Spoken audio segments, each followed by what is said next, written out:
नमस्कार दोस्तों, स्वागत है आपका लाल किताब एस्ट्रो सेंटर चैनल पर। दोस्तों, आज के वीडियो में एक अलग से टॉपिक पर आपसे बात कर रहा हूँ, सोने का चौकोर टुकड़ा। अब ये लाल किताब उपाय में किस तरह से इस्तेमाल किया जाता है, क्या ऐसी सिचुएशंस हैं जिसमें ये रिकमेंड किया जाता है कि सोने का चौकोर टुकड़ा डालें, और ये उपाय कैसे काम करता है, इन सब विषयों पर बहुत डिटेल में आपसे बात करूंगा। तो अंत तक जुड़े रहें और इस वीडियो को देखें। आपको ये क्लियर हो जाएगा कि सोने का चौकोर टुकड़ा किस तरह से डाला जाता है, किन सिचुएशंस में डाला जाता है और ये कैसे काम करता है। सबसे पहले बात करी जाए सोने की, तो सोना जो है लाल किताब में गुरु ग्रह से संबंधित माना जाता है। तो जब भी आपकी कुंडली में गुरु या बृहस्पति ग्रह मंदे हो रहे हों, चाहे वो खाना नंबर 3 में हो, 6 में हो, 7 में हो, 8 में हो, या बृहस्पति ग्रह आपको बृहस्पति के पॉजिटिव रिजल्ट्स चाहिए और पॉजिटिव रिजल्ट्स नहीं मिल पा रहे, तो बृहस्पति ग्रह की वस्तु को धारण किया जाता है ताकि उनसे संबंधित आपको जो पॉजिटिव रिजल्ट्स हैं वो मिल सकें। अब ऐसी कौन सी समस्याएं हैं जिनमें आपको ये बृहस्पति ग्रह की मदद की ज़रूरत पड़ती है? अगर लाल किताब के हिसाब से देखा जाए तो बृहस्पति ग्रह खाना नंबर 2 को, 5 को, 9 को, 11 को और 12 को सबको प्रभावित करते हैं, क्योंकि खाना नंबर 2 है, 5 है, 9 है, 12 ये तो वैसे भी बृहस्पति के ऐसे घर माने जाते हैं जहां पर बृहस्पति का प्रभाव बहुत ज़्यादा होता है। हालांकि खाना नंबर 12 में राहु का प्रभाव भी माना जाता है, और खाना नंबर 11 इसके अंदर बृहस्पति शनि के साथ इस खाना से संबंधित चीज़ों पर असर डालते हैं।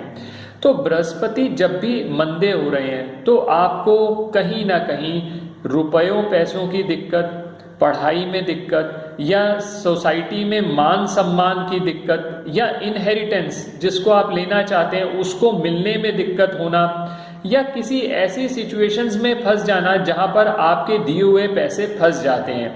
तो वहां पर हम बृहस्पति को इम्प्रूव करने के लिए सोने का उपाय करते हैं, क्योंकि सोना जो धातु है वो बृहस्पति से संबंधित है। अब चौकोर टुकड़ा क्यों ले रहे हैं? चौकोर टुकड़ा जो है, चौकोर जो आकृति है वो मंगल नेक की आकृति है। लाल किताब में 2 तरह से मंगल को देखा जाता है, मंगल नेक और मंगल बद। जो मंगल नेक की आकृति है वो चौकोर आकार की है, और मंगल बद की जो आकृति है वो त्रिकोण आकार की मानी जाती है। तो बृहस्पति के जो मित्र हैं उनमें मंगल, सूर्य और चंद्रमा आ जाते हैं। तो बृहस्पति जब भी मंदा हो रहा है, बृहस्पति और किसी सिचुएशंस में भी मंदे हो सकते हैं, हो सकता है बृहस्पति और राहु का कॉम्बिनेशन हो, या राहु बृहस्पति को आस्पेक्ट कर रहे हो, उसकी वजह से गुरु चांडाल योग भी बन रहा हो। तो बृहस्पति कहीं ना कहीं अपने मंदे रिजल्ट्स देने शुरू कर देते हैं। और आप, क्योंकि जैसा मैंने पहले भी बताया कि बृहस्पति इतने खाने नंबर जो है उनको प्रभाव डालते हैं, खाना नंबर 2, 5, 9, 11, 12। तो अगर बृहस्पति आपकी कुंडली में अच्छा रहेगा तो आपको बृहस्पति से संबंधित लाभ मिलते रहेंगे। तो इसके लिए हम रिकमेंड करते हैं कि सोना धारण किया जाए। अब सोने के लिए हमने चौकोर टुकड़ा क्यों प्रयोग किया? क्योंकि मंगल की जो आकृति है वो चौकोर आकार की है। मंगल और बृहस्पति का जब मेल होगा तो बृहस्पति के अच्छे रिजल्ट्स आपको मिलने शुरू हो जाएंगे, मंगल की सपोर्ट मिलनी शुरू हो जाएगी। क्योंकि जब भी कोई ग्रह लाल किताब में कमजोर हो जाता है और हम उसको ठीक करना चाहते हैं तो हम 2 रास्ते अपनाते हैं।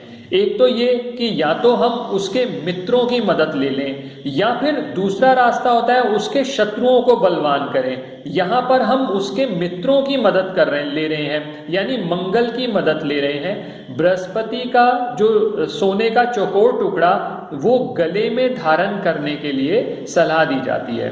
अब जब भी कोई वस्तु आप गले में धारण कर रहे हैं, जो गला है वो खाना नंबर 1 से संबंधित है। जो भी चीज आप गले में धारण करेंगे यानी आप खाना नंबर 1 में स्थापित कर रहे हैं। आपने सोना गले में ढाला अगर सोने की चेन में डाल रहे हैं तो बहुत ही अच्छा, लेकिन अगर किसी वजह से आप इतने पैसे अभी नहीं खर्च सकते तो सोने की चेन की जगह पीला सूती धागा भी इस्तेमाल किया जा सकता है, जिसको आप गले में डाल सकते हैं। बृहस्पति खाना नंबर 1 में राजगुरु कहा गया है, तो बृहस्पति जब भी खाना नंबर 1 में होगा तो बृहस्पति पूरी की पूरी कुंडली को अफेक्ट करते हैं। तो इसी वजह से हम ये कहते हैं कि गले के अंदर सोने का चौकोर टुकड़ा धारण किया जाए। अब दूसरा प्रश्न ये उठता है कि बृहस्पति खराब हो रहे हैं या मंदे हो रहे हैं, ये कैसे पता चलेगा? तो लाल किताब का एक बहुत स्पेसिफिक रूल है। बृहस्पति जब भी मंदे होंगे तो उनकी निशानी जो है शनि की कारक वस्तुओं से आती है, यानी कहीं आँखों में तकलीफ होना या आपके मकान से रिलेटेड आपको कोई प्रॉब्लम्स होना, मशीन खराब हो जाना, व्यापार में दिक्कतें आना, कोई ऐसी बीमारी हो जाना जिसको डायग्नोज आप बहुत मुश्किल से कर पा रहे हैं, या बीमारी बढ़ते ही चले जाना, बीमारी बहुत धीरे धीरे ठीक होना, ये सारी जो कारक वस्तुएं हैं ये सब शनि से संबंधित हैं। तो अगर बृहस्पति मंदा हो रहा है तो आप इन निशानियों से भी देख सकते हैं कि बृहस्पति कहीं खराब हो रहा है। और जैसा मैंने प्लेसमेंट के बारे में बताया, खाना नंबर 3 में, 6 में, 7 में और 8 में अगर बृहस्पति है और कहीं पर भी बृहस्पति को मदद नहीं मिल रही तो हम ये कह के चलते हैं कि बृहस्पति कहीं ना कहीं मंदे हो रहे हैं। और ये उपाय इतना ज़्यादा इफेक्टिव है कि बृहस्पति अगर मंदे हो रहे हैं तब तो आप ये कर ही सकते हैं, और अगर बृहस्पति को आप और मजबूत करना चाहते हैं तब भी आप गले में जब सोना धारण करेंगे तो बृहस्पति को कहीं ना कहीं आप सपोर्ट कर रहे हैं। और जैसा चौकोर टुकड़े की बात हुई तो मंगल नेक हो गया, तो मंगल नेक जो मंगल बद से संबंधित चीज़ें हैं उनको कंट्रोल करने में आपकी मदद करेंगे। और अगर खाना नंबर 6 में बृहस्पति है, खाना नंबर 12 में बुध है, तो ऐसे केसेस में भी ये सलाह दी जाती है कि गले में कम से कम सोने की चेन तो ज़रूर डालें, और अगर सोने का चौकोर टुकड़ा डालते हैं तो आपको और ज़्यादा फायदा होगा। अब आखिरी प्रश्न ये उठता है कि ये सोने का चौकोर टुकड़ा डालना कितने वज़न का है, किस तरह की इसका वेट होना चाहिए। अगर हम ये बात करें कि सोने का जो चौकोर टुकड़ा है वो आपने पहली बात तो ये कोशिश करनी है कि 24 कैरेट गोल्ड होना चाहिए। अब 24 कैरेट गोल्ड के बाद उसकी जो डायमेंशंस हैं आप 1/1 भी रख सकते हैं, 1.5/1.5 भी रख सकते हैं, 2/2 भी रख सकते हैं, डिपेंड करता है आप कितने वजन का बना रहे हैं।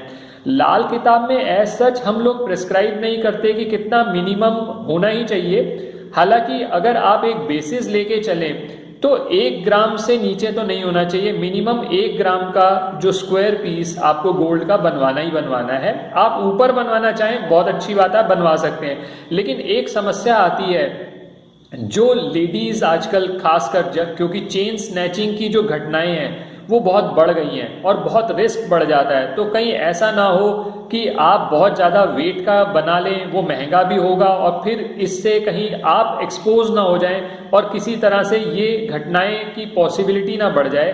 तो इसी वजह से ये सलाह दी जाती है कि आप बहुत बड़ा पीस ना बनाएं, ऐसा बनाएं कि जिसको आप आसानी से डाल सकें। तो 1 ग्राम मिनिमम आप ले लें तो अच्छा रहेगा।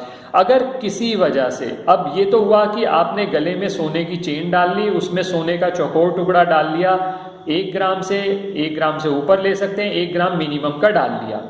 अब मान लीजिए आप किसी केस में आपकी सामर्थ्य नहीं है और आप फिर भी कुछ उपाय करना चाहते हैं बृहस्पति को ठीक करने के लिए, तो ऐसे केसेस के अंदर गले में आप सूती पीला धागा डाल लीजिए।